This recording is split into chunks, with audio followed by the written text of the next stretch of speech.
nakatiis itong si Mark Pingris at nagsalita na tungkol sa cheating issue niya kay Kim Rodriguez.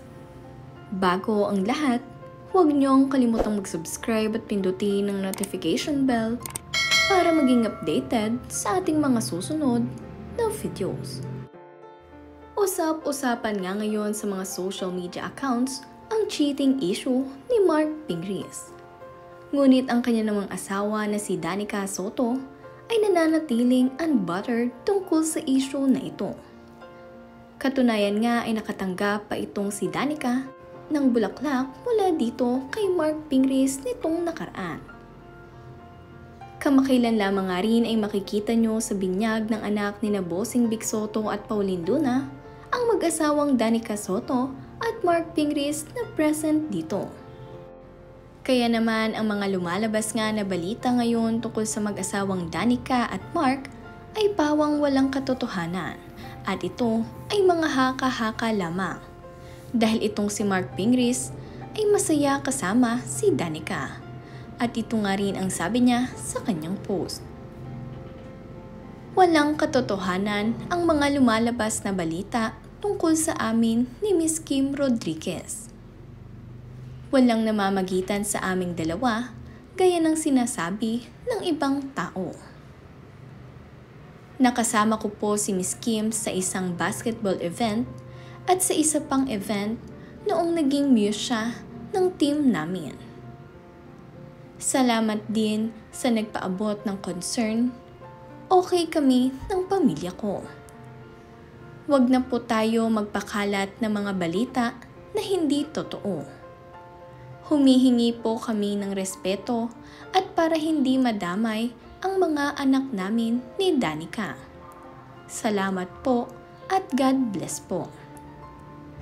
Yan ang sabi nitong si Mark Pingris sa kanyang post kahapon dahil naging usap-usapan nga ang kanilang cheating issue ni Kim Rodriguez na wala namang katotohanan.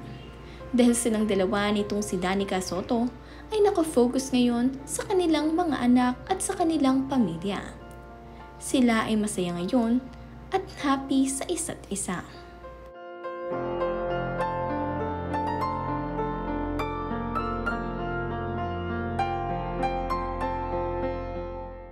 Ito naman ang mga larawan ni Mark Pingris at Kim Rodriguez na kumakalat ngayon sa mga social media accounts dahil napagtagti-tagni nila na mukhang magkasama itong sina Mark at Kim. Ang mga larawan naman na ito ay kuha dito sa Sydney, Australia.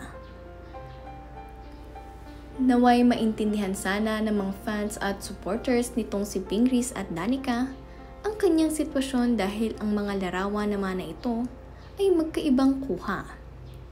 Parehas man silang nasa Sydney, ngunit hindi ito nangangahulugan na silang dalawa ay mayroon ng ginagawa na kalokohan. Kaya naman itong si Mark ay nanghihingi ng pangunawa ng kanyang mga fans at supporters dahil silang dalawa ni Danica ay walang problema at okay naman. At ang mga lumalabas na balita ngayon ay pawang walang katotohanan. First of all, thank you so much na isang bucket list na naman yung natupad namin. Natupad ko sa sarili ko na makapunta dito sa Sydney. Napakaganda tong place na to. So thank you so much, brother. You're welcome. We're always glad that you guys are here. So anytime you guys want to come back, just let me know. Next year? Yes, next year I'll take care of you. Next year, babalik kami dito, Yes. mga kapsat. Dahil napakagandang view. So, dito talaga yung tambahan nila, no? Yeah, maganda po lang tayo. Yeah, maganda. Ito, ano rin yan, di ba? That's a cruise. Cruise, di ba? Cruise yan, yeah. Isang ganda rin pala yung ganyan, eh, no? Tapos dito na yung ano mo, Yeah. baba mo. One of the biggest dito talaga. Go down, yeah. Ito mga the biggest cruise. Itatry ko yan next time. Promise. Itatry ko yan next time. So yun mga kapsat, kakain muna ulit kami. Tapos practice na later. Yun. God bless po. Ingat po kayo lagi.